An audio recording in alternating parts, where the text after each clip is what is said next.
ଜଙ୍ଗଲରେ ଗୋଟିଏ କୋଣରେ ଗୋଟିଏ ଯାଦୁର ଗଛ ଥିଲା। ସେ ସମସ୍ତଙ୍କୁ ସାହାଯ୍ୟ କରୁଥିଲା। ଜଙ୍ଗଲର ପକ୍ଷୀମାନେ ତାକୁ ଯାହା ବି ମାଗୁଥିଲେ ସେ ସେମାନଙ୍କୁ ସବୁ ଦେଉଥିଲା। ଗୋଟିଏ ଦିନ କାଳୁ ଆଉ ସୁନ୍ଦରୀ ସେ ଯାଦୁର ଗଛ ପାଖକୁ ଯାଆନ୍ତି। କାଳୁ କାଳୁ ଆଜି ଯଦି କିଛି ଦାନା ଖାଇବାକୁ ମିଳିବନି ତାହେଲେ ମୁଁ ମରିଯିବି। ଜଙ୍ଗଲ ସାରା ଦାନା ଖୋଜି ଖୋଜି ମୁଁ ପୁରା ଥକି ଗଲିଣି। ତୁ ତ ସକାଳୁ ମକା ଦାନା ଖାଇଛୁ, ମୁଁ ତ କିଛି ବି ଖାଇନି। ଯଦି ଏ ଗଛ ଆମକୁ କିଛି ସାହାଯ୍ୟ କରନ୍ତା ତାହେଲେ ଭଲ ହୁଅନ୍ତା। ଯଦି ଏ ଗଛରେ ଫଳ ହୋଇଥାନ୍ତା ତାହେଲେ ଆମେ ବି ଖାଇଥାନ୍ତେ। ସେମାନଙ୍କ କଥା ଶୁଣି ସେ ଯାଦୁର ଗଛ କଥା କହିବାକୁ ଲାଗେ। ମୁଁ ଗୋଟେ ଯାଦୁର ଗଛ। ମୁଁ ବହୁତ ବର୍ଷ ହେଲା ସବୁ ପକ୍ଷୀମାନଙ୍କୁ ସାହାଯ୍ୟ କରୁଛି। ଏହା ଶୁଣି କାଳୁ ଆଉ ସୁନ୍ଦରୀ ଖୁସିରେ ନାଚିବାକୁ ଲାଗନ୍ତି। କ'ଣ ତମେ ଗୋଟେ ଯାଦୁର ଗଛ? ଯାଦୁଇ ଗଛ ଆମେ ବହୁତ ଭୋକିଲା ଅଛୁ, ଆମକୁ କିଛି ଖାଇବାକୁ ଦିଅ। କୁହ, ତମେମାନେ କ'ଣ ଖାଇବ? ପକ୍ଷୀମାନଙ୍କ ଖାଇବା ନା ମଣିଷମାନଙ୍କ ଖାଇବା? ମଣିଷମାନଙ୍କ ଖାଇବା ଆମକୁ ଦିଅ, ମଣିଷମାନଙ୍କ ଖାଇବା ଦିଅ। ଗୋଟେ ବଡ଼ ପିଜ୍ଜା ଆଉ ବର୍ଗର ଦିଅ। ଏତିକି କହୁ କହୁ ଯାଦୁର ଗଛ ସେମାନଙ୍କୁ ଗୋଟିଏ ବଡ଼ ପିଜ୍ଜା ଆଉ ଗୋଟିଏ ବଡ଼ ବର୍ଗର ଦିଏ। ଏହା ଦେଖି କାଳୁ ଆଉ ସୁନ୍ଦରୀ ବହୁତ ଖୁସିରେ ଖାଆନ୍ତି ଆଉ ମଜା କରି ଖାଇବାକୁ ଲାଗନ୍ତି। ଆଉ ଗୋଟେ କଥା ଶୁଣ, ଯଦି ଜଙ୍ଗଲରେ କୌଣସି ପକ୍ଷୀ ଭୋକିଲା ଅଛନ୍ତି ତାହେଲେ ମୋତେ ଆସି କହିବ, ମୁଁ ସେମାନଙ୍କୁ ଖାଇବା ଦେବି। ହଁ ଯାଦୁଇ ଗଛ, ଆମେ ସେମାନଙ୍କୁ ବି ତମ ପାଖକୁ ପଠେଇବୁ। ଏହା କହି ସେମାନେ 2 ଜଣ ଘରକୁ ଯିବାକୁ ଲାଗନ୍ତି। ବାଟରେ ସେମାନଙ୍କୁ ମିଠୁ ଶୁଆ ଦେଖା ହୁଏ। ଆରେ କାଳୁ, ଏ ସ୍ୱାଦିଷ୍ଟ ଖାଇବା ତୁ କୋଉଠୁ ପାଇଲୁ? ମୋତେ କହ, ମୁଁ ବି ଆଣିବି। ଏଇଟା ଆମକୁ ଗୋଟିଏ ଯାଦୁର। କାଳୁ ପାଟି ଚୁପ୍ କର, ଏ ଖାଇବା ଆମେ ମଣିଷମାନଙ୍କ ପାଖରୁ ଆଣିଛୁ। ଏହା କହି ସେମାନେ 2 ଜଣ ସେଠାରୁ ଯିବାକୁ ଲାଗନ୍ତି। ସୁନ୍ଦରୀ, ତୁ ମୋତେ ମିଠୁକୁ ସତ କହିବାରୁ କାହିଁକି ମନା କଲୁ? କାହିଁକି ନା ମୁଁ ତମ ଭଳି ପାଗଳ ନୁହେଁ। ଏବେ ଦେଖ, ମୁଁ ଖାଇବା ବଦଳରେ କେମିତି ପକ୍ଷୀମାନଙ୍କୁ କେମିତି ଚାକର କରିକି ରଖିବି। ସେମାନଙ୍କ ଦ୍ୱାରା ମୁଁ ସବୁ କାମ କରେଇବି। ସୁନ୍ଦରୀ, ତୁ ସତରେ ବହୁତ ଚାଲାକ।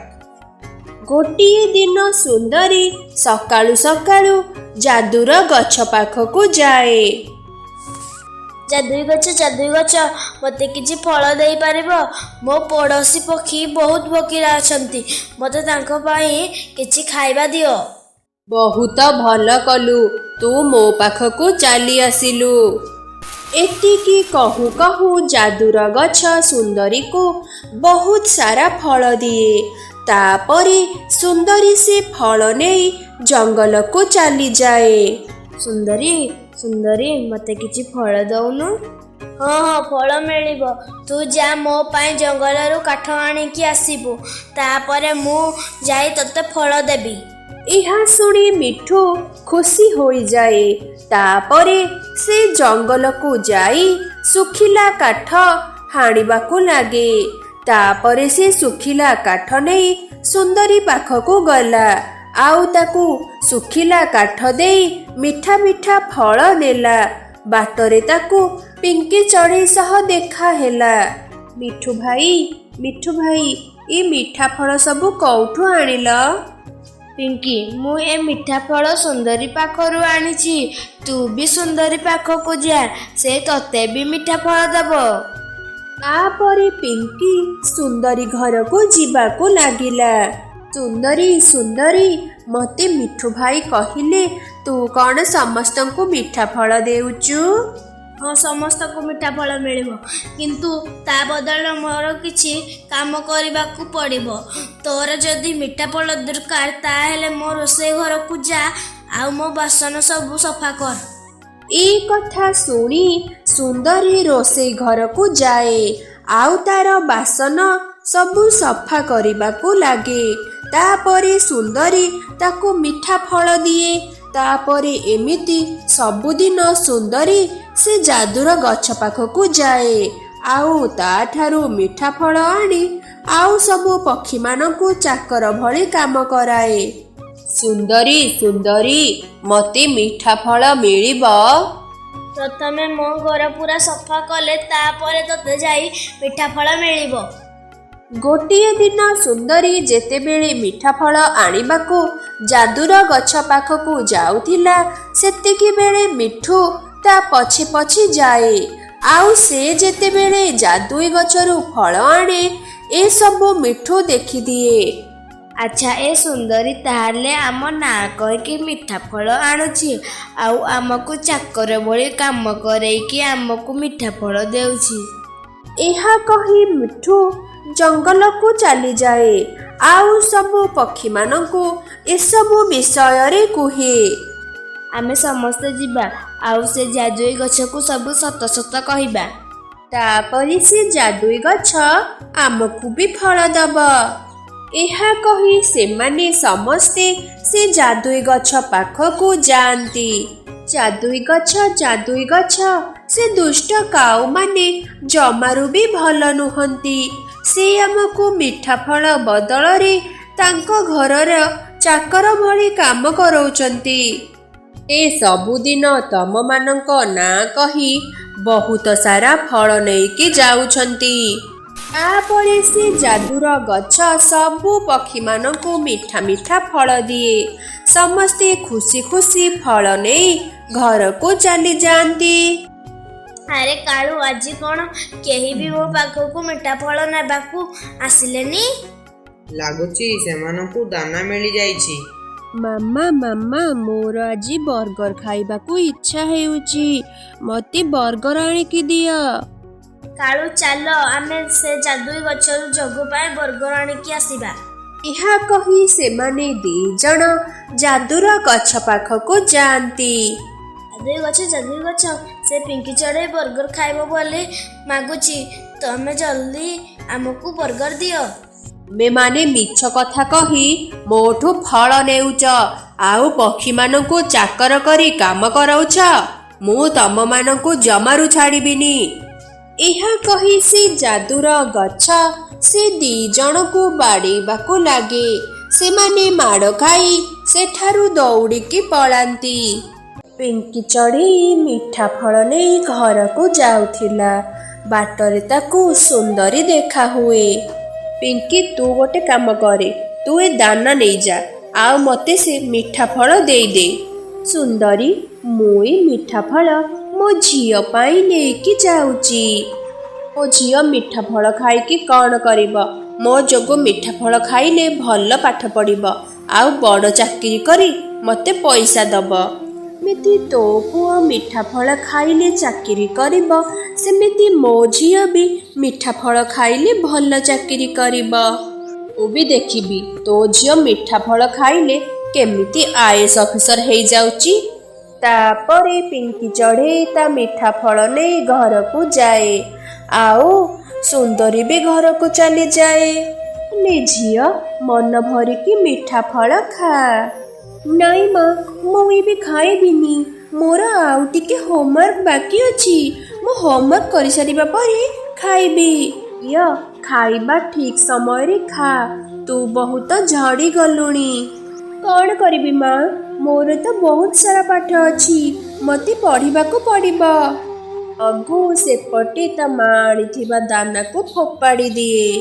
ମାମା, ମୁଁ ସବୁଦିନ ଏ ଶୁଖିଲା ଦାନା ଖାଇ ଖାଇ ମତେ ଆଉ ଏଗୁଡ଼ା ଖାଇବାକୁ ଭଲ ଲାଗୁନି। ମତେ କିଛି ମିଠା ମିଠା ଖାଇବା ଦିଅ। ପୁଅ, ତୁ ବା ସକାଳେ କ୍ଷୀର ଅଣ୍ଡା ଆମଲେଟ୍ ଖାଇଥିଲୁ, ଆଉ ତାହେଲେ କ'ଣ ମାଗୁଛୁ? ଲେ ମା, ମତେ ଏବେ ବି ଭଲ ଭଲ ଖାଇବା ଦରକାର, ନହେଲେ ମୁଁ ପାଠ କେମିତି ପଢ଼ିବି?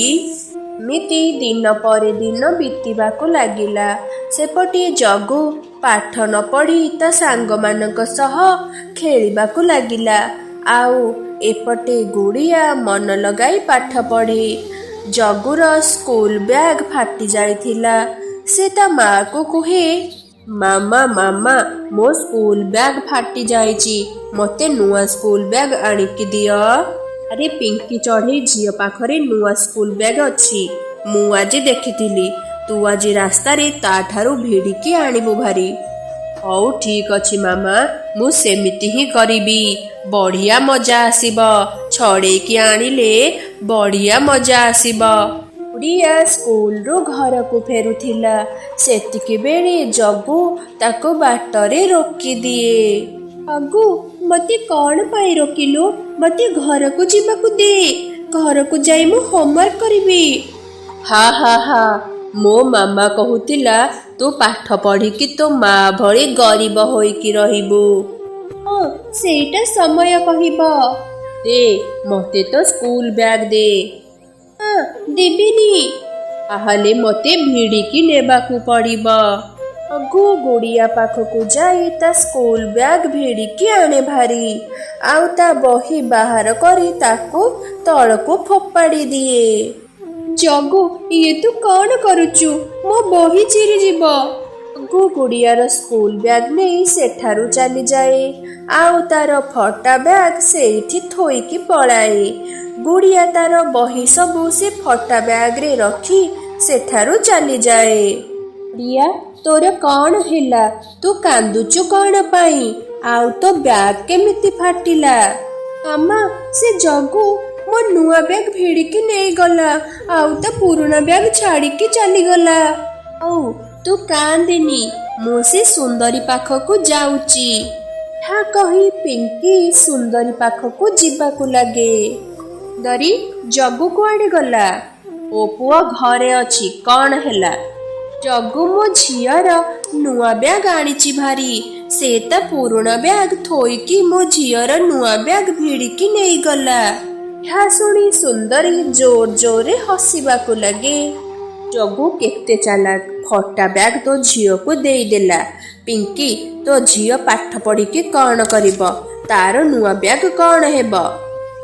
ତୁ ସବୁବେଳେ ମୋର ଏମିତି ମଜାକ ଉଡଉଥା, ଦେଖିବୁ ମୋ ଝିଅ ପାଠ ପଢିବ, ଆଉ ଏ ଜଙ୍ଗଲର ନାମ ଉଜ୍ଜଳ କରିବ। ମୋ କଥା ମନେ ରଖିଥା। ଏହା କହି ପିଙ୍କି ଘରକୁ ଚାଲିଗଲା। ଏମିତି ଦିନକୁ ଦିନ ବିତିବାକୁ ଲାଗିଲା। ଗୁଡ଼ିଆ ମନ ଦେଇ ଦିନ ରାତି ଏକ କରି ପାଠ ପଢିଲା, ଆଉ ସେପଟେ ଜଗୁ ଦିନ ରାତି ଖାଲି ମଜାମସ୍ତି କଲା।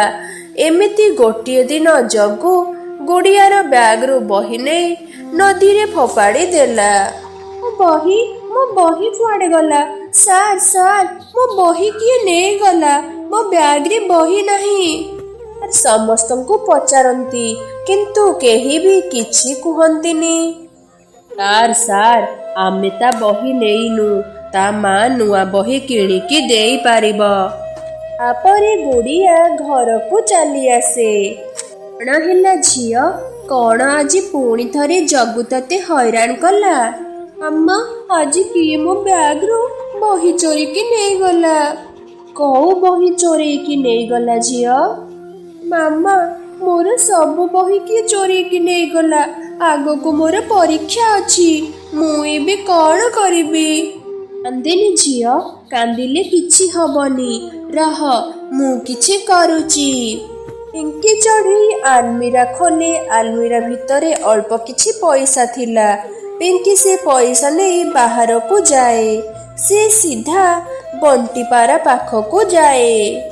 ବଣ୍ଟି ଭାଇ, ଆଗକୁ ମୋ ଝିଅର ପରୀକ୍ଷା ଅଛି, କିଏ ଗୋଟେ ମୋ ଝିଅର ବହି ଚୋରେଇକି ନେଇଗଲା। ଏ କାମ କେବଳ ସେ ସୁନ୍ଦରୀ ପୁଅ ହିଁ କରିଥିବ। ପାଖରେ ଅଳ୍ପ କିଛି ପଇସା ଅଛି, ମତେ ଯଦି କିଛି ପଇସା ଧାର ଦେଇଥିବ, ମୁଁ ମୋ ଝିଅ ପାଇଁ ବହି କିଣିବି। ହଉ ଠିକ ଅଛି, ମୁଁ ମୋ ଘର ଭଡ଼ା ଦେବା ପାଇଁ କିଛି ପଇସା ରଖିଛି, ରହ ତତେ ଆଣିକି ଦେଉଛି। ବଣ୍ଟି ଘର ଭିତରୁ ଯାଇ ଆଉ କିଛି ପଇସା ଆଣି ପିଙ୍କି ଚଢ଼େଇକୁ ଦିଏ। ବଣ୍ଟି ଭାଇ, ମୁଁ ତମର ଏଇ ସାହାଯ୍ୟ କେବେ ବି ଭୁଲି ପାରିବିନି। ନାଇଁ ପିଙ୍କି, ଅସୁବିଧା ସମୟରେ ଗୋଟେ ପଡ଼ୋଶୀ ଯଦି ଅନ୍ୟକୁ ସାହାଯ୍ୟ ନ କରିବ, ତାହେଲେ କିଏ କରିବ? ତାପରେ ପିଙ୍କି ବହି ଦୋକାନକୁ ଯାଏ ଆଉ ଗୁଡ଼ିଆ ପାଇଁ ବହି ନେଇକି ଆସେ। ଦେଖ, ମୁଁ ତୋ ପାଇଁ ନୂଆ ବହି ଆଣିକି ଆସିଛି।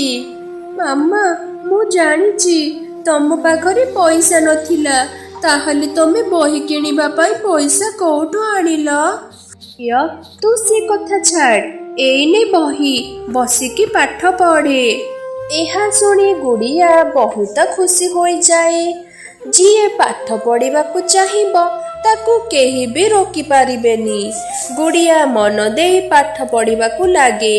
ପିଙ୍କି ଅନ୍ୟମାନଙ୍କ ଦୋକାନରେ କାମ କରି ତା ଝିଅକୁ ଭଲସେ ପାଠ ପଢ଼ାଏ। ଏମିତି ଗୋଟେ ଦିନ ଆସିଯାଏ।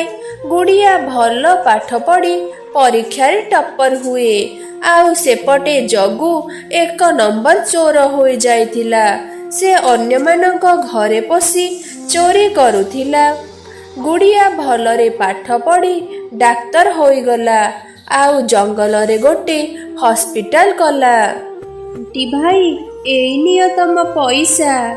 ଆରେ ପିଙ୍କି, ତୁ ପଇସା ଫେରଉଛୁ କ'ଣ ପାଇଁ? ମୁଁ ତତେ କ'ଣ ଫେରେଇବା ପାଇଁ ପଇସା ଦେଇଥିଲି?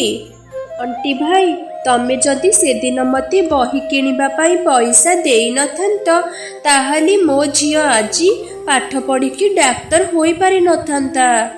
ସନ୍ଧ୍ୟା ବେଳକୁ ଜଗୁ ପେଚା ରାଜାର ଘରକୁ ଚୋରି କରିବାକୁ ଯାଏ। ସେତିକି ବେଳେ ପେଚା ରାଜାର ନିଦ ଭାଙ୍ଗିଯାଏ। ପେଚା ରାଜା ଜଗୁକୁ ଜୋରରେ ବାଡ଼େଇବାକୁ ଲାଗେ। ଆଚ୍ଛା, ତୁ ମୋ ଘରକୁ ଚୋରି କରିବାକୁ ଆସିଛୁ? ଆଉ ଯଦି କେବେ ମୋ ଘରକୁ ଚୋରି କରିବାକୁ ଆସିଥିବୁ, ମୁଁ ତତେ ଜୀବନରୁ ମାରିଦେବି। ସୁନ୍ଦରୀ କାନ୍ଦି କାନ୍ଦି ଜଗୁକୁ ନେଇ ଗୁଡ଼ିଆର ହସ୍ପିଟାଲକୁ ଯାଏ। ଗୁଡ଼ିଆ, କେମିତି କ'ଣ କରିକି ମୋ ଜଗୁକୁ ବଞ୍ଚା। ଆଣ୍ଟି, ମୁଁ ଚେଷ୍ଟା କରିବି। ପିଙ୍କି ଚଢ଼େଇ ସେତିକି ବେଳେ ସେଠାକୁ ଆସେ। ଦେଖିଲୁ ସୁନ୍ଦରୀ, ତୁ ବା କହୁଥିଲୁ ମୋ ଝିଅ ପାଠ ପଢ଼ିକି କ'ଣ କରିବ, ଆଉ ଏବେ ମୋ ଝିଅ ହାତରେ ତୋ ପୁଅର ଜୀବନ। ମୋତେ କ୍ଷମା କରିଦେ, ମୁଁ ମୋ ନିଜ ଭୁଲ ବୁଝିପାରିଲି। ଗୁଡ଼ିଆ ମୋ ଜଗୁକୁ କେମିତି କ'ଣ କରିକି ବଞ୍ଚା। ଏମିତି ସୁନ୍ଦରୀକୁ ତା ଭୁଲର ଫଳ ମିଳିଯାଏ। ଗୋଟିଏ ଦିନ ଗୋଟିଏ ବୁଢ଼ୀ ଶୁଆ ଇଆଡ଼େ ସିଆଡ଼େ ଯାଉଥିଲା। ମୋତେ ମୋ ପରିବାର ଛାଡ଼ିକି ଚାଲିଗଲେ। ମୋ ସ୍ୱାମୀ, ମୋ ପୁଅ, ମୋ ବୋହୂ ସମସ୍ତେ ମୋତେ ଛାଡ଼ିକି ଚାଲିଗଲେ। ଏବେ ମୁଁ ଏକା ଏକା କେମିତି ରହିବି, ଆଉ କ'ଣ ଖାଇବି? ବୁଢ଼ୀ ଶୁଆର ପରିବାର ଗୋଟିଏ ସଡ଼କ ଦୁର୍ଘଟଣାରେ ମରିଯାଇଥିଲେ। ଏବେ ବୁଢ଼ୀ ଶୁଆ ଏକା ଏକା ରହୁଥିଲା। ଭଗବାନଙ୍କୁ କୋଟି କୋଟି ଧନ୍ୟବାଦ ମୋତେ ଦାନା ଦେଇଥିବାରୁ। ମୋତେ ଆଉ ଦାନା ଖୋଜିବାକୁ ପଡ଼ିବନି। ଯଦି ମୋର କେହି ଏ ଦୁନିଆରେ ଥାଆନ୍ତେ, ତାହେଲେ ମୋତେ ଏମିତି ଦାନା ଖୋଜିବାକୁ ପଡ଼ିନଥାନ୍ତା। ଏହା କହି ବୁଢ଼ୀ ଶୁଆ ସେ ଦାନା ନେଇ ଘରକୁ ଯାଉଥିଲା। ବାଟରେ ତାକୁ କିଛି ଚମକୁଥିବାର ଦେଖିବାକୁ ମିଳିଲା। ସେ ତା ପାଖକୁ ଯାଏ। ଆରେ, ମୋତେ ଲାଗିଲା ଏଇଟା କୋଉ ହୀରା କି ଚାନ୍ଦି ହୋଇଥିବ, କିନ୍ତୁ ଏଇଟା ତ ଗୋଟେ ମାମୁଲି ଆଇନା। ବୁଢ଼ୀ ଯେମିତି ସେ ଆଇନାରେ ନିଜ ମୁହଁକୁ ଦେଖିଛି, ସେତିକି ବେଳେ କିଛି ଯାଦୁ ହୁଏ ଆଉ ସେ ବୁଢ଼ୀ ଶୁଆ ବହୁତ ସୁନ୍ଦର ଆଉ ଜବାନ ହୋଇଯାଏ। ଆରେ, ଇଏ କ'ଣ? ମୁଁ ଏତେ ସୁନ୍ଦର କେମିତି ହେଲି? ମୁଁ ବୁଢ଼ୀ ଥିଲି, ଆଉ ଏତେ ଜବାନ କ'ଣ ଦେଖାଯାଉଛି? ବୁଢ଼ୀକୁ ସେ ଆଇନା ଉପରେ ବିଶ୍ୱାସ ହୁଏ ନାହିଁ। ସେ ସିଧା ଘରକୁ ଚାଲିଯାଏ ଆଉ ଘର ଆଇନାରେ ନିଜକୁ ଦେଖିବାକୁ ଲାଗେ। ସେ ପୁରା ସୁନ୍ଦର ଆଉ ଜବାନ ହୋଇଯାଇଥାଏ। ଏହା ଦେଖି ସେ ଆଶ୍ଚର୍ଯ୍ୟ ହୋଇଯାଏ। ଆରେ ହଁ ତ, ମୁଁ ବହୁତ ସୁନ୍ଦର ହୋଇଗଲି ଆଉ ଜବାନ ବି ଲାଗୁଛି। ଏଇଟା ବୋଧେ ଗୋଟେ ଯାଦୁଇ ଆଇନା, ସେଥିପାଇଁ ମୁହଁ ଦେଖୁ ଦେଖୁ ଜବାନ ହୋଇଗଲି। ବୁଢ଼ୀ ଶୁଆ ବହୁତ ଖୁସି ହୋଇଯାଏ ଆଉ ବାରମ୍ବାର ଆଇନାରେ ନିଜ ମୁହଁକୁ ଦେଖିବାକୁ ଲାଗେ। ଆରେ, ମୁଁ ତ ଏବେ ବହୁତ ସୁନ୍ଦର ହୋଇଗଲି। ଏବେ ମୁଁ ଯେକୌଣସି ସୁନ୍ଦର ଶୁଆକୁ ମୋ ଜାଲରେ ଫସେଇ ପାରିବି ଆଉ ତାକୁ ପଟେଇକି ବାହା ହେଇଯିବି। ତାପରେ ମୋତେ ଆଉ ଏକା ରହିବାକୁ ପଡ଼ିବନି। ଏହାପରେ ବୁଢ଼ୀ ଶୁଆ ନିଜ ଜଙ୍ଗଲ ଛାଡ଼ି ଆରପଟ ଜଙ୍ଗଲକୁ ଯିବାକୁ ଲାଗେ। ଓ ମିଷ୍ଟର, ତମେ କ'ଣ ମୋର କିଛି ସାହାଯ୍ୟ କରିପାରିବ? ମୁଁ ଆରପଟ ଜଙ୍ଗଲରୁ ଆସିଛି। ମୋର ରହିବା ପାଇଁ ଘର ନାହିଁ। ତମେ କ'ଣ ମୋ ପାଇଁ ଘର ବନେଇବାରେ ସାହାଯ୍ୟ କରିବ? ମିଠୁ ଶୁଆ ସେ ସୁନ୍ଦରୀ ଶୁଆକୁ ଦେଖି ପୁରା ଖୁସି ହୋଇଯାଏ। କ'ଣ ଭାବୁଛ ମୁଁ ତମକୁ କିଛି କହୁଛି? ହଁ ହଁ, ମୁଁ ତମର ନିଶ୍ଚୟ ସାହାଯ୍ୟ କରିବି। ତାପରେ ମିଠୁ ଜଙ୍ଗଲକୁ ଯାଇ ଶୁଖିଲା କାଠ ଆଣିକି ଆସେ। ଆଉ ସେ ବୁଢ଼ୀ ସହ ମିଶି ତାର ଘର ବନେଇବାକୁ ଲାଗିଯାଏ। ତମର ବହୁତ ବହୁତ ଧନ୍ୟବାଦ ମୋତେ ସାହାଯ୍ୟ କରିଥିବାରୁ। ମୁଁ ତମର ଏ ସାହାଯ୍ୟ କେବେ ବି ଭୁଲି ପାରିବିନି। ଆରେ ଆରେ, ଏଥିରେ ଧନ୍ୟବାଦ ଦେବାର କ'ଣ ଅଛି? ତମେ ଆରପଟ ଜଙ୍ଗଲରୁ ଆସିଛ। ତମକୁ ସାହାଯ୍ୟ କରିବା ମୋର କର୍ତ୍ତବ୍ୟ ଥିଲା। ଏହା କହି ମିଠୁ ଶୁଆ ନିଜ ଘରକୁ ଚାଲିଯାଏ। ଆରେ, ତମେ କୁଆଡ଼େ ଯାଇଥିଲ? ମୁଁ କେବେଠୁ ତମର ଅପେକ୍ଷା କରିଥିଲି। ତମ ପାଇଁ ଖାଇବା ବାଢ଼ିକି ରଖିଛି। କି ଜଙ୍ଗଲକୁ ଗୋଟେ ନୂଆ ଶୁଆ ଆସିଛି। ସେ ମୋତେ ସାହାଯ୍ୟ ମାଗିଲା। ମୁଁ ତାର ସାହାଯ୍ୟ କରୁଥିଲି। ଆରେ, ତମେ କ'ଣ ଜାଣିନ? ଆରପଟେ ଜଙ୍ଗଲରୁ ଆସୁଥିବା ଶୁଆମାନେ ଆମ ଜଙ୍ଗଲର ଶୁଆମାନଙ୍କୁ ମିଠା ମିଠା କଥା କହି ତାଙ୍କ ଜାଲରେ ଫସାଉଛନ୍ତି। ଆଉ ତାଙ୍କୁ ବାହା ନିଜ ଜଙ୍ଗଲକୁ ନେଇ ଯାଉଛନ୍ତି। ଆରେ ନାଇଁ ନାଇଁ, ସେ ଶୁଆ ସେମିତି ନୁହଁ। ସେ ବହୁତ ଭଲ। ମିଠୁ ମନେ ମନେ ଭାବେ ସେ ତ ବହୁତ ସରଳ ଆଉ ଶାନ୍ତ ସ୍ୱଭାବର। ସେ ଏମିତି ନୁହଁ। ତାପରେ ସେ ଦୁଇ ଜଣ ବସି ଖାଇବାକୁ ଲାଗନ୍ତି। ତାପରେ ମିକି ଶୋଇପଡ଼େ, କିନ୍ତୁ ମିଠୁ ଶୁଏ ନାହିଁ। ସେ ବସିକି ସେ ସୁନ୍ଦରୀ ଶୁଆ କଥା ଭାବିବାକୁ ଲାଗେ। ସେ ଚାଲାକ ବୁଢ଼ୀ ବି ମିଠୁ କଥା ବସିକି ଭାବୁଥାଏ। ଆଜିକାଲି ଦୁନିଆରେ କିଏ ବା କାହାକୁ ସାହାଯ୍ୟ କରୁଛି? ସେ ମିଠୁ ଶୁଆ ବୋଧେ ମୋ ସୁନ୍ଦର ଚେହେରା ଦେଖି ଫିଦା ହୋଇଗଲା। ସେଥିପାଇଁ ମୋତେ ସାହାଯ୍ୟ କଲା। ମୁଁ ସେ ମିଠୁ ଶୁଆକୁ ନିଜ ଜାଲରେ ଫସେଇବି। ଆଉ ତାକୁ ବାହା ଏଇ ଜଙ୍ଗଲରେ ରହିବି। ଯିଏ ମୋତେ ବୁଲେଇ ନବ ଖବର ଖୋଲ। ହା ହା।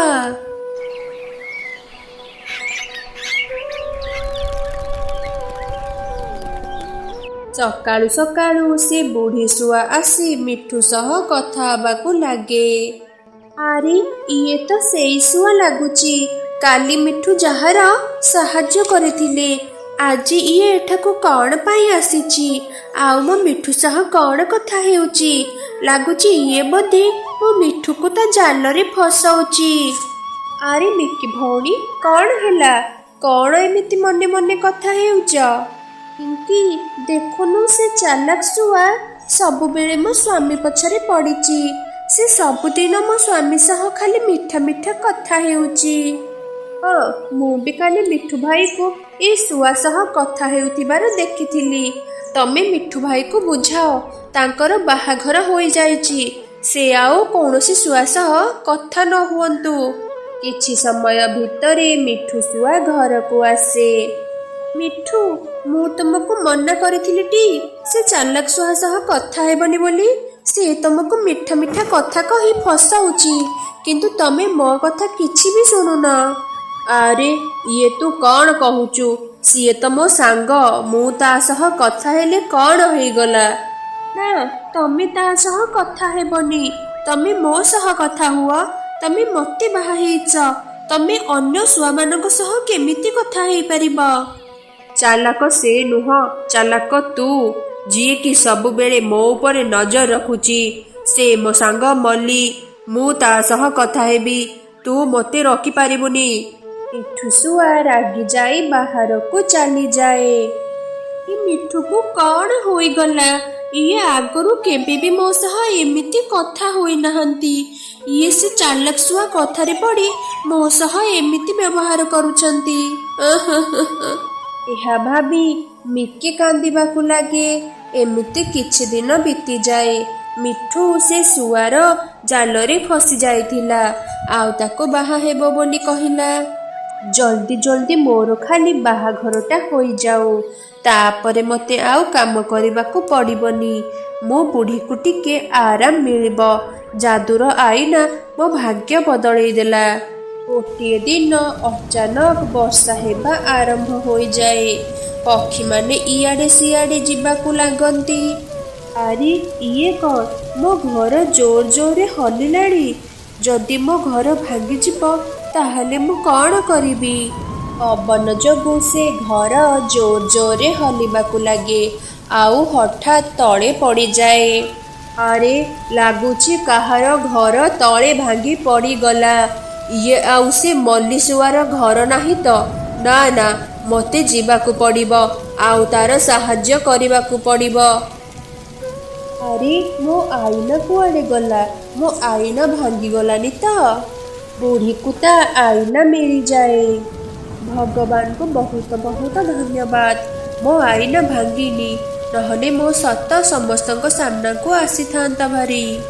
ସେତିକି ବେଳେ ମିଠୁ ସେଠାକୁ ଆସେ। ଆରେ ମଲ୍ଲି, ତୁ ଠିକ୍ ଅଛୁ ନା? ତୋର କିଛି ହେଇନି ତ? ନାଇଁ, ମୋର କିଛି ହେଇନି, ତମେ ଚିନ୍ତା କରନି। ଅଚାନକ ଗୋଟିଏ ଡାଳ ଆସି ସେ ଆଇନା ଉପରେ ପଡ଼େ ଆଉ ସେ ଆଇନା ସେଇଠି ହିଁ ଭାଙ୍ଗିଯାଏ। ଆରେ ଇଏ କ'ଣ ହେଲା? ଏ ଆଇନା ଭାଙ୍ଗିଗଲା? ନା, ଇଏ ହେଇପାରିବନି। ଆଇନା ଭାଙ୍ଗୁ ଭାଙ୍ଗୁ ସେ ଯାଦୁ ଶେଷ ହୋଇଯାଏ ଆଉ ସେ ମଲ୍ଲିଶୁଆ ପୁଣି ଥରେ ବୁଢ଼ୀ ହୋଇଯାଏ। ଆରେ ଇଏ କ'ଣ? ଏ ବୁଢ଼ୀ କେମିତି ହେଲା? ଇଏ କେମିତିକା ଯାଦୁ? ଏବେ ସବୁ ଶେଷ ହୋଇଗଲା। ମିଠୁ, ମୋତେ କ୍ଷମା କରିଦେ। ମୁଁ କୋଉ ସୁନ୍ଦରୀ ଶୁଆ ନୁହଁ, ମୁଁ ଜଣେ ବୁଢ଼ୀ। ଏ ଯାଦୁର ଆଇନା ଦ୍ୱାରା ଜବାନ ଦେଖାଯାଉଥିଲି। ଏ ଆଇନା ଭାଙ୍ଗିଗଲା ବୋଲି ମୋର ଅସଲ ଚେହେରା ସମସ୍ତଙ୍କ ସାମ୍ନାକୁ ଆସିଗଲା। ମୁଁ ତତେ ଏତେ ଦିନ ହେଲା ବୋକା ବନଉଥିଲି। କ'ଣ ତୁ ଗୋଟେ ବୁଢ଼ୀ ଶୁଆ ହୋଇକି ମୋତେ ଧୋକା ଦେଉଥିଲୁ? ତୋ ଯୋଗୁଁ ମୁଁ ମୋ ସ୍ତ୍ରୀ କଥା ମାନିଲିନି। ମୋ ସ୍ତ୍ରୀ ଠିକ୍ କହୁଥିଲା, ତୁ ଗୋଟେ ଚାଲାକ ଶୁଆ, ତୁ ଗୋଟେ ଠକ। ଯଦି ତମେ ବୁଢ଼ୀ ଶୁଆ ହେଇଥାନ୍ତ ତାହେଲେ ମୁଁ ନିଜେ ନେଇ ତମକୁ ଆମ ଘରେ ରଖିଥାନ୍ତି, କିନ୍ତୁ ତମେ ହଉଛ ବହୁତ ବଡ଼ ଠକ। ଚାଲ ଆମ ଜଙ୍ଗଲରୁ ବାହାରି ଯାଅ। ତୋ ବୁଢ଼ୀ ଯୋଗୁଁ ମୁଁ ମୋ ସୁନ୍ଦରୀ ସ୍ତ୍ରୀକୁ ବାହାର କରିଦେଲି। ଯା, ପଳା ଆମ ଜଙ୍ଗଲରୁ, ନହେଲେ ତତେ ବହୁତ ବାଡ଼େଇବି। ବୁଢ଼ୀ ଶୁଆ ସେଠାରୁ ଚାଲିଯାଏ ଆଉ ମିଠୁ ଶୁଆ ତା ଭୁଲ ପାଇଁ ବହୁତ ପସ୍ତାଏ। ଆରେ ମୋ କଣ୍ଢେଇର ତ ଡ୍ରେସ୍ ତ ଚିରିଗଲା, କିନ୍ତୁ ମୋ ପାଖରେ ତ ଏବେ କିଛି ବି କପଡ଼ା ନାହିଁ। ମୋ କଣ୍ଢେଇ ପାଇଁ ମୁଁ ଏବେ ଡ୍ରେସ୍ କେମିତି ତିଆରି କରିବି? ଏ କ'ଣ? ଆମ ବଗିଚାରେ କେତେ ସୁନ୍ଦର ଫୁଲ ଫୁଟିଛି। ମୁଁ ତ ଗୋଟେ କାମ କରେ, ମୋ କଣ୍ଢେଇ ପାଇଁ ଫୁଲ ଡ୍ରେସ୍ ତିଆରି କରିଦିଏ। ମୋ କଣ୍ଢେଇ ବହୁତ ସୁନ୍ଦର ଦେଖାଯିବ। ଆରେ ବା, ଫୁଲ ଡ୍ରେସ୍ ପିନ୍ଧିବାରେ ମୋ କଣ୍ଢେଇ ଆହୁରି ସୁନ୍ଦର ଦେଖାଗଲା। ଏବେ ମୁଁ ପ୍ରତିଦିନ ମୋ କଣ୍ଢେଇ ପାଇଁ ଫୁଲରେ ଆଉ ଘାସରେ ଡ୍ରେସ୍ ତିଆରି କରିଦେବି। ଆଜି ମା କାମରୁ ଫେରିଲେ ମୋ କଣ୍ଢେଇ ନୂଆ ଡ୍ରେସ୍ ପିନ୍ଧିବାର ଦେଖେଇବି।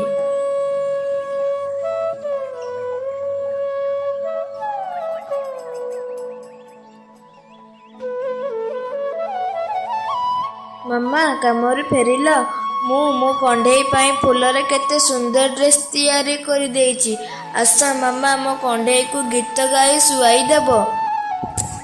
ଗୁଡ଼ିଆ, ତୁ ବହୁତ ଭଲ ଡ୍ରେସ୍ ତିଆରି କରିଛୁ, ହେଲେ ମୁଁ ଆଜି ବହୁତ ଥକି ଯାଇଛି। ଚିଲ ଭାଇ ଆଜି ପୁଣି ଘରକୁ ଆସିଥିଲେ। କାମ ସାରୁ ସାରୁ ଅନେକ ଡେରି ହୋଇଗଲା। ଚାଲରେ ଗୁଡ଼ିଆ, ଆଜି ଖାଇବା ଖାଇ ଆରାମ କରିବା।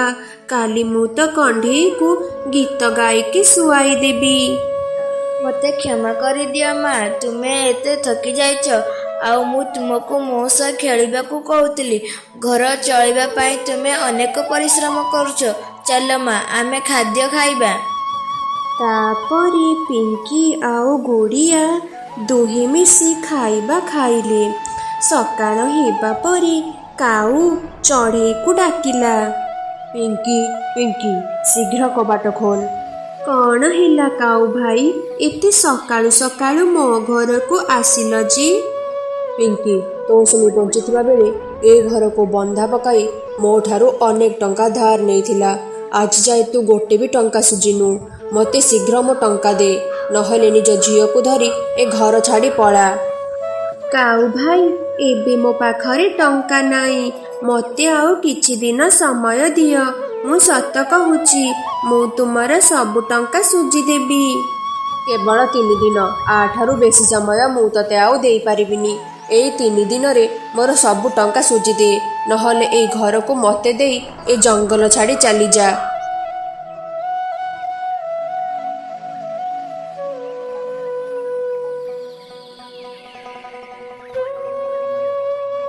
ଆରେ ଗୁଡ଼ିଆ, ତୁ ସାବଧାନ ହେଇକି ରହିବୁ। ମୁଁ ଏବେ କାମକୁ ଯାଉଛି। କିନ୍ତୁ ମା, ତୁମ ଦେହ ତ ଭଲ ନାହିଁ। ତୁମେ ଏବେ କାମକୁ କେମିତି ଯିବ? କିଛି ସମୟ ଆରାମ କର, ତାପରେ ଯିବ। ଗୁଡ଼ିଆ, ମୁଁ ଏମିତି କରିପାରିବିନି। ଆରାମ କଲେ ପାଇଥିବା କାମ ବି ହାତରୁ ଚାଲିଯିବ। ତାପରେ ପୁଣି କାଉ ଭାଇଙ୍କ ଟଙ୍କା ସୁଝିବାକୁ ପଡ଼ିବ। ତୁ ଘରେ ଥା ଗୁଡ଼ିଆ, ମୁଁ ଏବେ ଯାଏ।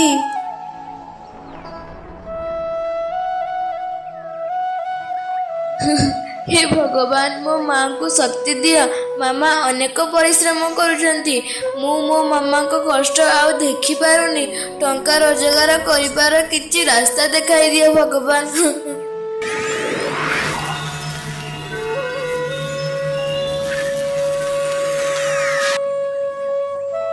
ତୁମେ କିଏ? ତୁମେ ଘର ଭିତରକୁ କେମିତି ଆସିଲ? ଭୟ କରନି ଗୁଡ଼ିଆ, ମୁଁ ଜଣେ ପରୀ। ପରୀ, ତୁମେ ମୋ ପାଖକୁ କାହିଁକି ଆସିଲ? ମୁଁ କିଛି ଭୁଲ କରିଛି କି? ଆରେ ନା ନା, ତୁ କିଛି ବି ଭୁଲ କରିନୁ। ତୁ ତ କଣ୍ଢେଇ ପାଇଁ ଯୋଉ ଫୁଲ ଡ୍ରେସ୍ ତିଆରି କରିଛୁ, ସେ ଫୁଲ ଡ୍ରେସ୍ ବହୁତ ସୁନ୍ଦର ହୋଇଛି। ତୁ ଯେମିତି କଣ୍ଢେଇ ସାଙ୍ଗରେ ଖେଳୁ, ମୋ ଝିଅ ବି ସେମିତି କଣ୍ଢେଇ ସାଙ୍ଗରେ ଖେଳେ। ସେ ପ୍ରତିଦିନ ତତେ ଦେଖେ। ତୋ ହାତ ତିଆରି ଫୁଲ ଡ୍ରେସ୍ ତାକୁ ବହୁତ ଭଲ ଲାଗିଲା। ସେଥିପାଇଁ ମୁଁ କିଣିବାକୁ ଆସିଛି। ତୁ କ'ଣ ମୋତେ ତୋ ଫୁଲ ଡ୍ରେସ୍ ବିକ୍ରି କରିବୁ? କିନ୍ତୁ ମୁଁ ଏ ଫୁଲ ଡ୍ରେସ୍ ବିକ୍ରି କରିବିନି। ମୁଁ ମୋ କଣ୍ଢେଇ ପାଇଁ ତିଆରି କରିଥିଲି। ତୁ ମନା କରନି ଗୁଡ଼ିଆ, ଆଜି ମୋ ଝିଅର ଜନ୍ମଦିନ। ମୁଁ ତାକୁ ଏ ଫୁଲ ଡ୍ରେସ୍ ଉପହାରରେ ଦେବାକୁ ଚାହୁଁଛି। ଏ ଫୁଲ ଡ୍ରେସ୍ ବଦଳରେ ମୁଁ ତତେ ଅନେକ ଗୁଡ଼ିଏ ସୁନା ଟଙ୍କା ଦେବି। ତା ଛଡ଼ା ଫୁଲ ଡ୍ରେସ୍ ତିଆରି କରିବା ତ ତୁ ଶିଖିଛୁ। ପୁଣି ଥରେ ନିଜ କଣ୍ଢେଇ ପାଇଁ ଆଉ ଗୋଟେ ଫୁଲ ଡ୍ରେସ୍ ତିଆରି କରିଦବୁ। ହଁ, ତାହା ତ ଠିକ୍ କଥା। ଏ ଫୁଲ ଡ୍ରେସ୍ ବଦଳରେ ମୁଁ ଯଦି ଟଙ୍କା ପାଇଯିବି, ମାମାକୁ ମୁଁ ସାହାଯ୍ୟ କରିପାରିବି। ପୁଣି ଥରେ କେବେ ସମୟ ଦେଖିକି ମୋ କଣ୍ଢେଇ ପାଇଁ ମୁଁ ଆଉ ଗୋଟେ ଫୁଲ ଡ୍ରେସ୍ ତିଆରି କରିଦେବି। କ'ଣ ଭାବୁଛୁ ଗୁଡ଼ିଆ? ତୁ କ'ଣ ମୋତେ ତୋ ଫୁଲ ଡ୍ରେସ୍ ବିକ୍ରି କରିବୁ? ହଁ ହଁ, ମୁଁ ଏ ଡ୍ରେସ୍ ବିକିବି। ଏଇ ନିଅ। ବହୁତ ବହୁତ ଧନ୍ୟବାଦ ଗୁଡ଼ିଆ। ଏଇ ନେ ତୋ ପାଉଣା। ମୁଁ ଏବେ ଯାଉଛି, ତୁ ଖୁସିରେ ରହ।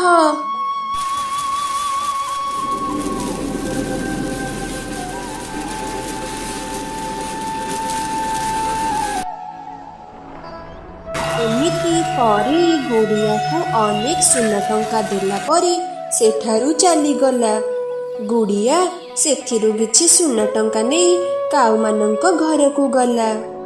ଅଙ୍କଲ ଆଣ୍ଟି, ଏଇ ନିଅ କିଛି ସୁନା ଟଙ୍କା। ମୋ ବାପା ମା ଯୋଉ ଟଙ୍କା ଧାର ନେଇଥିଲେ, ମୁଁ ସେସବୁ ଟଙ୍କା ଏବେ ସୁଝିଦେଲି। ଆରେ ଗୁଡ଼ିଆ, ଏତେ ଗୁଡ଼ାଏ ସୁନା ଟଙ୍କା ତୁ କୋଉଠୁ ପାଇଲୁ? ସେ କଥା ମୁଁ କହିପାରିବିନି। ମୁଁ ତୁମର ସବୁ ଟଙ୍କା ସୁଝିଦେଲି। ଏବେ ଆଉ ଦିନେ ମୋ ମାଙ୍କୁ ହଇରାଣ କରିବନି। ଏମିତି କହି ଗୁଡ଼ିଆ ନିଜ ଘରକୁ ଫେରିଲା। ଆଉ ତାର ମାମାକୁ ଅପେକ୍ଷା କଲା।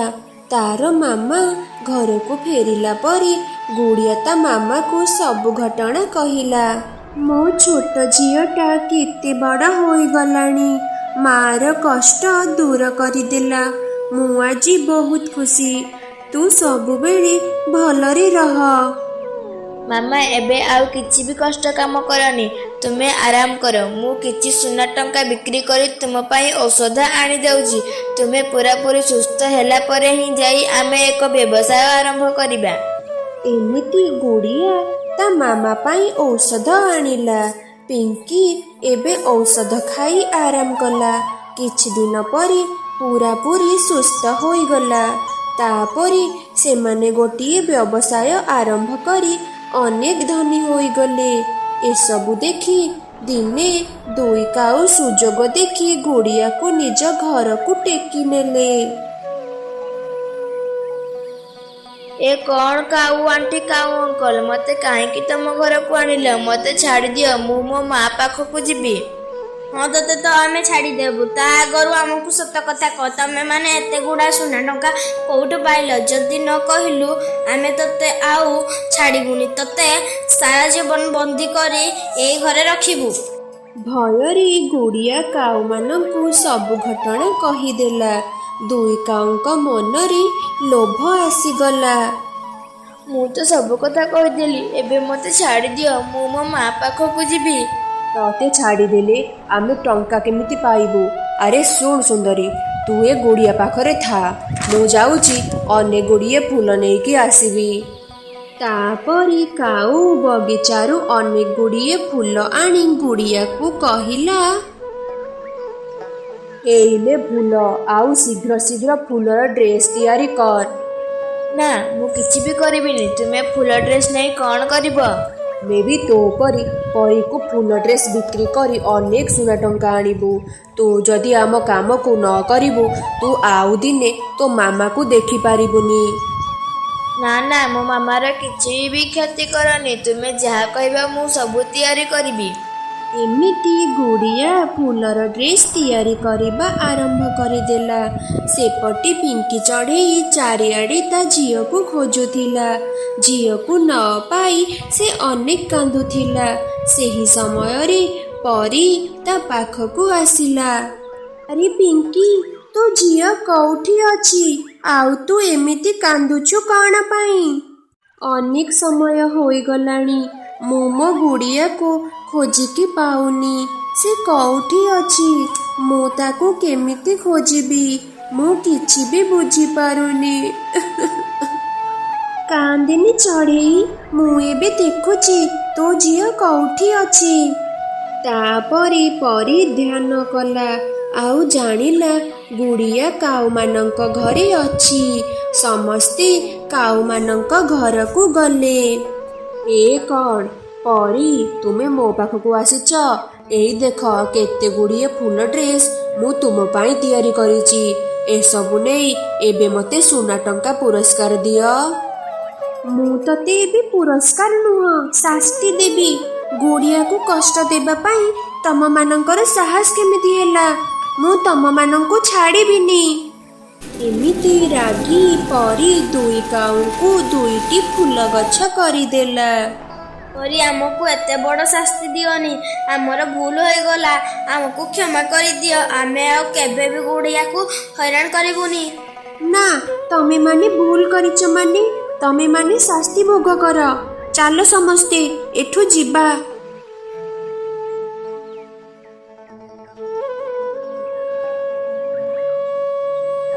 ତୁମକୁ ଅନେକ ଅନେକ ଧନ୍ୟବାଦ ପରୀ।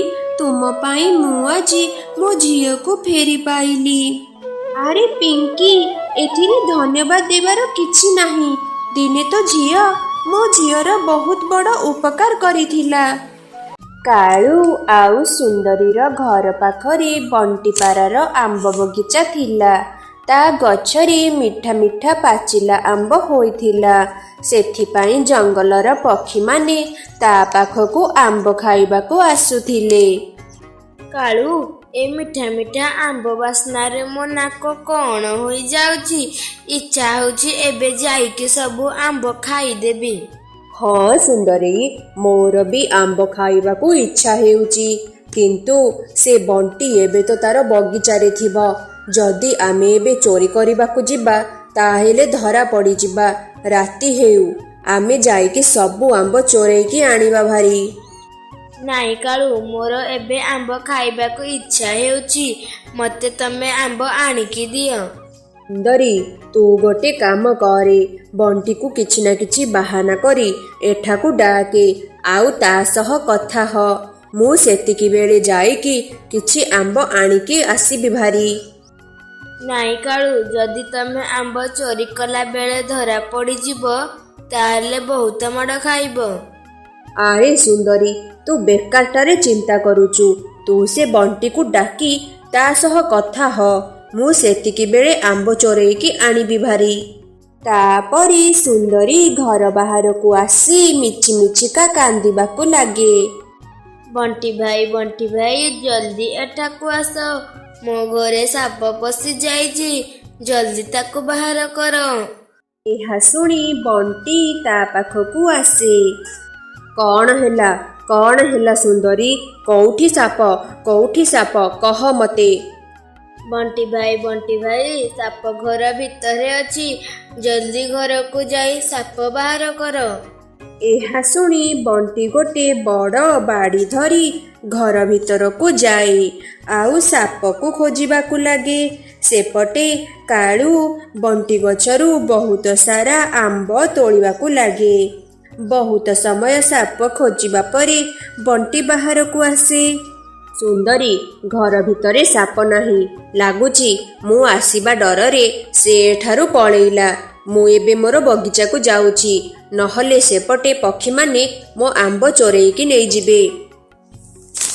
ଏହା କହି ବଣ୍ଟି ପାରା ତା ବଗିଚାକୁ ଯିବାକୁ ଲାଗେ। ସେପଟେ କାଳୁ ବହୁତ ସାରା ଆମ୍ବ ନେଇକି ଚାଲି ଆସେ। ସୁନ୍ଦରୀ, ଦେଖ ମୁଁ ବହୁତ ସାରା ଆମ୍ବ ଆଣିଛି, ଚାଲ ମଜା କରି ଖାଇବା। ତାପରେ ସେମାନେ ଦୁଇ ଜଣ ମିଠା ମିଠା ଆମ୍ବ ଖାଇବାକୁ ଲାଗନ୍ତି। କାଳୁ, ସତରେ ଏ ମିଠା ମିଠା ଆମ୍ବ ଖାଇକି ମଜା ଆସିଗଲା। ତାପରେ ଏମିତି ସବୁଦିନ ହେବାକୁ ଲାଗେ। ସବୁଦିନ ସୁନ୍ଦରୀ କିଛି ନା କିଛି ବାହାନା କରି ବଣ୍ଟିକୁ ଡାକେ, ଆଉ ସେପଟେ କାଳୁ ଆମ୍ବ ଚୋରି କରି ଆଣେ। ବଣ୍ଟି ଭାଇ ମୋ ପେଟ ବହୁତ ଜୋରରେ କାଟୁଛି। ଏ ବୋଉଲୋ, ଏଠିକି ଟିକେ ଆସ, ଆଉ ମୋ ପାଇଁ କିଛି ମେଡିସିନ ଆଣିକି ଦିଅ। ବଣ୍ଟି ପାରା ଦୌଡ଼ି ଦୌଡ଼ି ସେଠାକୁ ଚାଲି ଆସେ। ଆରେ ସୁନ୍ଦରୀ, ତୋ ସ୍ୱାମୀ କାଳୁ କୁଆଡ଼େ ଗଲା? ତୁ ତାକୁ କହୁନୁ, ମତେ କଣ କହୁଛୁ? ବଣ୍ଟି ଭାଇ, ତମେ ତ ଜାଣିଛ ସେ କାଳୁ କିଛି ବି କାମ କରୁନି, ଖାଲି ଦିନ ରାତି ବୁଲୁଛି। ଏବେ ସେ କୁଆଡ଼େ ଯାଇଛି ମୁଁ ଜାଣିନି। ତମେ ଦୟାକରି ମୋ ପେଟ କଟା ମେଡିସିନ ଆଣିକି ଦିଅ। ବଣ୍ଟିକୁ ସୁନ୍ଦରୀ ଉପରେ ଦୟା ଆସିଯାଏ, ଆଉ ସେ ଦୌଡ଼ିକି ଯାଇକି ସୁନ୍ଦରୀ ପାଇଁ ମେଡିସିନ ଆଣିକି ଆସେ। ଧୀରେ ଧୀରେ ବଣ୍ଟିକୁ ସନ୍ଦେହ ହେବାକୁ ଲାଗେ। ଆରେ ଇଏ କଣ? ଦିନକୁ ଦିନ ତ ମୋ ବଗିଚାରୁ ଆମ୍ବ କମ୍ ହେବାକୁ ଲାଗିଛି। ଲାଗୁଛି କିଏ ମୋ ଆମ୍ବ ଚୋରେଇକି ନେଇଯାଉଛି। ନା, ଯାଉଛି ପିଙ୍କିକୁ ଏସବୁ କଥା କହିବି, ତାହେଲେ ସେ ମୋତେ କିଛି ଉପାୟ ଦେବ। ସେତିକି ବେଳେ ପିଙ୍କି ସେଠାକୁ ଆସେ। ବଣ୍ଟି ତାକୁ ସବୁ କଥା କୁହେ। ବଣ୍ଟି ଭାଇ, ତମେ ବଗିଚା ଛାଡ଼ିକି କୁଆଡ଼େ ଯାଉଥିଲ କି? ନା ପିଙ୍କି, ମୁଁ ଦିନ ଯାକରେ କୁଆଡ଼େ ବି ଯାଉନି। ହଁ, କେତେବେଳେ କେମିତି ସୁନ୍ଦରୀକୁ ସାହାଯ୍ୟ କରିବାକୁ ଯାଉଛି। ବଣ୍ଟି ଭାଇ, ତମେ ଗୋଟେ କାମ କରିବ, କାଲି ବଗିଚା ଛାଡ଼ିକି କୁଆଡ଼େ ବି ଯିବନି, ଆଉ ରାତିରେ ଗଛ ଉପରେ ଜାଲ ପକେଇଦବ। ଦେଖିବ କାଲି ନିଶ୍ଚୟ ଚୋର ଧରା ପଡ଼ିବ। ତା ପରଦିନ ସୁନ୍ଦରୀ ପୁଣି ଥରେ ବଣ୍ଟିକୁ କିଛି ନା କିଛି ବାହାନା କରି ଡାକେ, କିନ୍ତୁ ବଣ୍ଟି ଏଥର ସେଠାକୁ ଯାଏ ନାହିଁ। କାଳୁ, ଏ ବଣ୍ଟି ତ ତା ବଗିଚାରୁ ଜମାରୁ କୁଆଡ଼େ ବି ଯାଉନି। ସୁନ୍ଦରୀ, ତୁ ବ୍ୟସ୍ତ ହନି। ବଣ୍ଟି ଯେତେବେଳେ ରାତିରେ ଶୋଇପଡ଼ିବ, ଆମେ ଆମ୍ବ ଚୋରି କରିବାକୁ ଯିବା। ପିଙ୍କି କହିବା ଅନୁସାରେ ବଣ୍ଟି ତା ଗଛ ଉପରେ ଜାଲ ପକାଇ ଦେଇଥିଲା। ତାପରେ କାଳୁ ଆଉ ସୁନ୍ଦରୀ ଚୋରି କରିବାକୁ ଆସନ୍ତି। ସେମାନେ ଯେମିତି ଆମ୍ବ ଚୋରେଇବାକୁ ଲାଗିଛନ୍ତି, ସେତିକି ବେଳେ ତାଙ୍କ ଉପରେ ଜାଲ ପଡ଼ିଯାଏ। ଆରେ ଇଏ କଣ କାଳୁ, ଆମେ ତ ଜାଲରେ ଫସିଗଲେ, ଏବେ କଣ କରିବା? ସକାଳ ହେଲେ ସବୁ ପକ୍ଷୀମାନେ ଜାଣିଯିବେ, ଆଉ ଆମକୁ ବହୁତ ପିଟିବେ।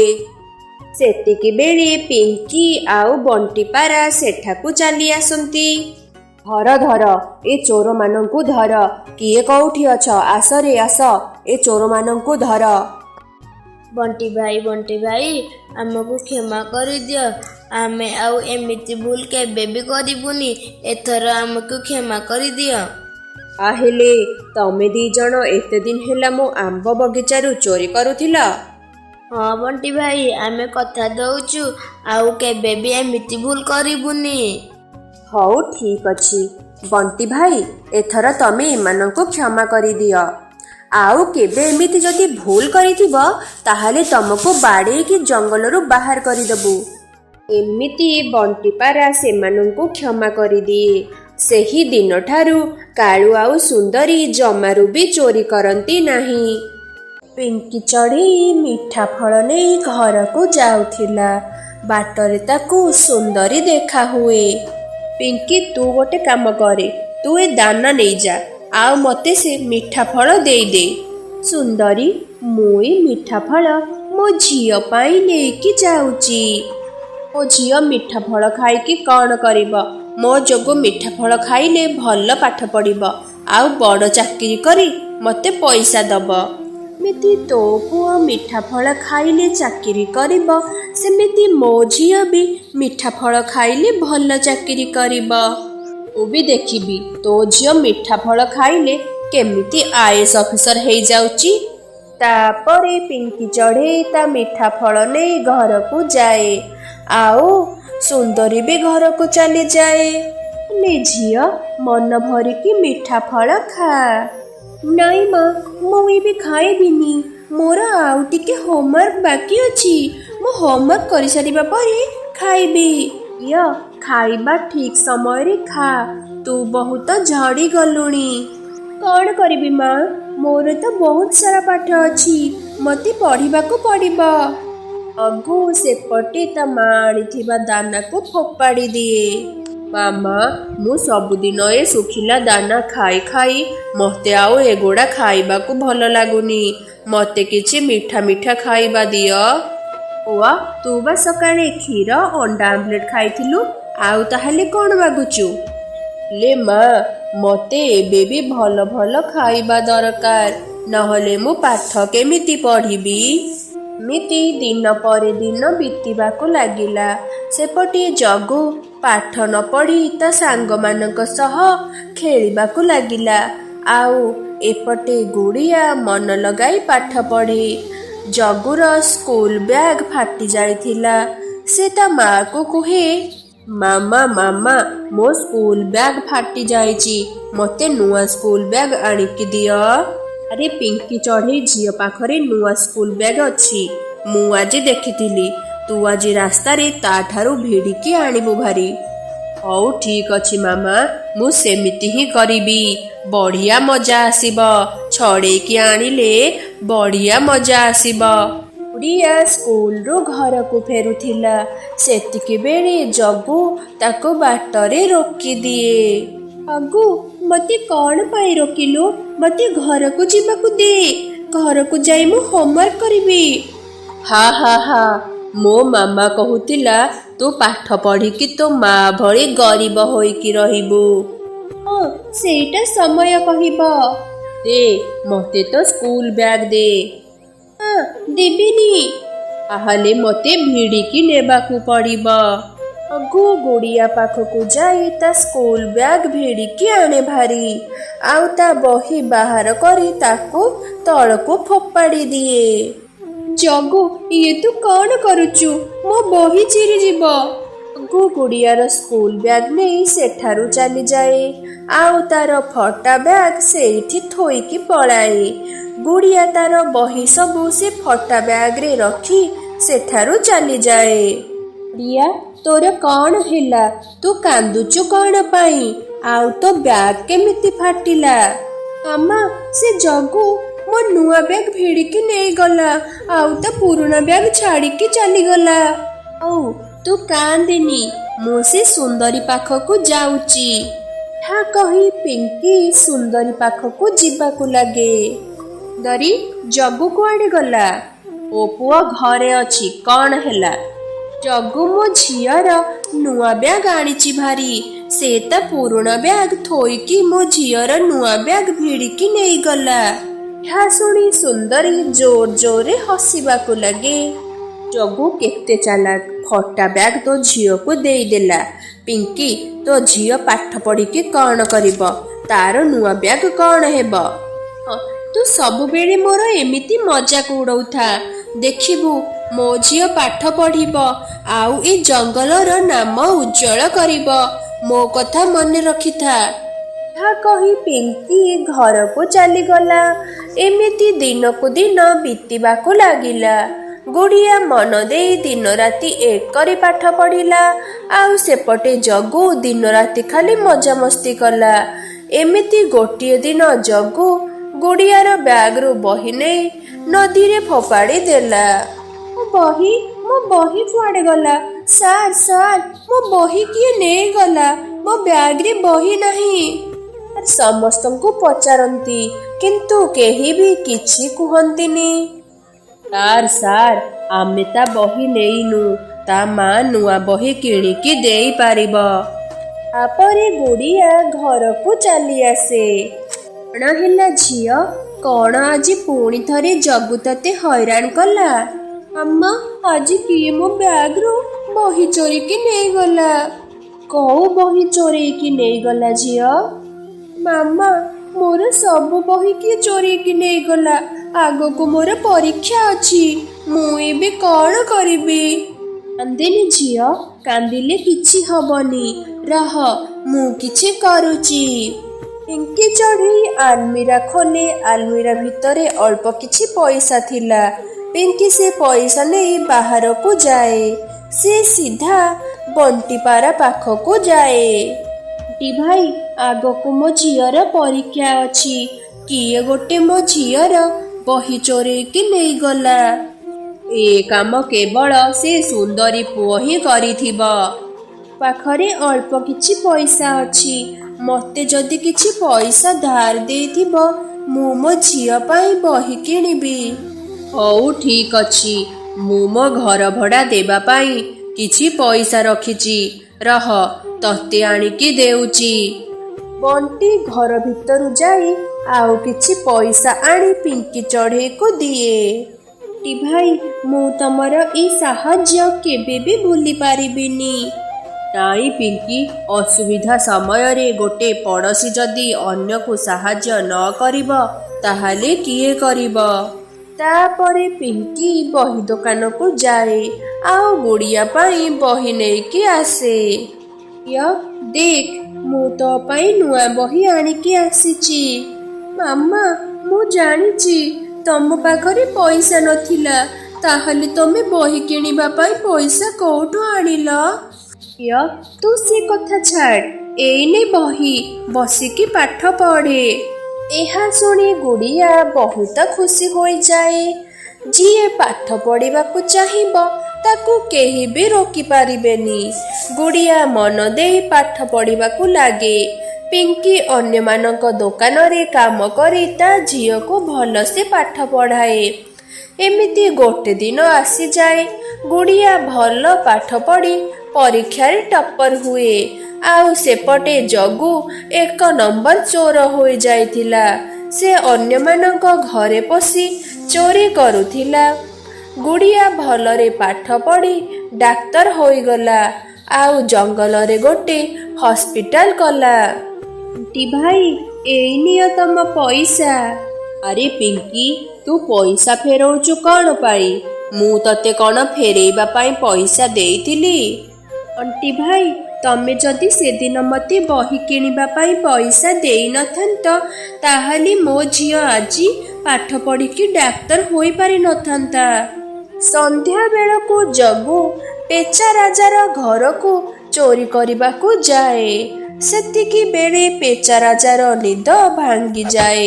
ପେଚା ରାଜା ଜଗୁକୁ ଜୋରରେ ବାଡ଼େଇବାକୁ ଲାଗେ। ଆଚ୍ଛା, ତୁ ମୋ ଘରକୁ ଚୋରି କରିବାକୁ ଆସିଛୁ? ଆଉ ଯଦି କେବେ ମୋ ଘରକୁ ଚୋରି କରିବାକୁ ଆସିଥିବୁ, ମୁଁ ତତେ ଜୀବନରୁ ମାରିଦେବି। ସୁନ୍ଦରୀ କାନ୍ଦି କାନ୍ଦି ଜଗୁକୁ ନେଇ ଗୁଡ଼ିଆର ହସ୍ପିଟାଲକୁ ଯାଏ। ଗୁଡ଼ିଆ, କେମିତି କ'ଣ କରିକି ମୋ ଜଗୁକୁ ବଞ୍ଚା। ଆଣ୍ଟି, ମୁଁ ଚେଷ୍ଟା କରିବି। ପିଙ୍କି ଚଢ଼େଇ ସେତିକି ବେଳେ ସେଠାକୁ ଆସେ। ଦେଖିଲୁ ସୁନ୍ଦରୀ, ତୁ ବା କହୁଥିଲୁ ମୋ ଝିଅ ପାଠ ପଢ଼ିକି କ'ଣ କରିବ, ଆଉ ଏବେ ମୋ ଝିଅ ହାତରେ ତୋ ପୁଅର ଜୀବନ। କି ମୋତେ କ୍ଷମା କରିଦେ, ମୁଁ ମୋ ନିଜ ଭୁଲ ବୁଝିପାରିଲି। ଗୁଡ଼ିଆ ମୋ ଯୋଗକୁ କେମିତି କ'ଣ କରିକି ବଞ୍ଚା। ଏମିତି ସୁନ୍ଦରୀକୁ ତା ଭୁଲର ଫଳ ମିଳିଯାଏ।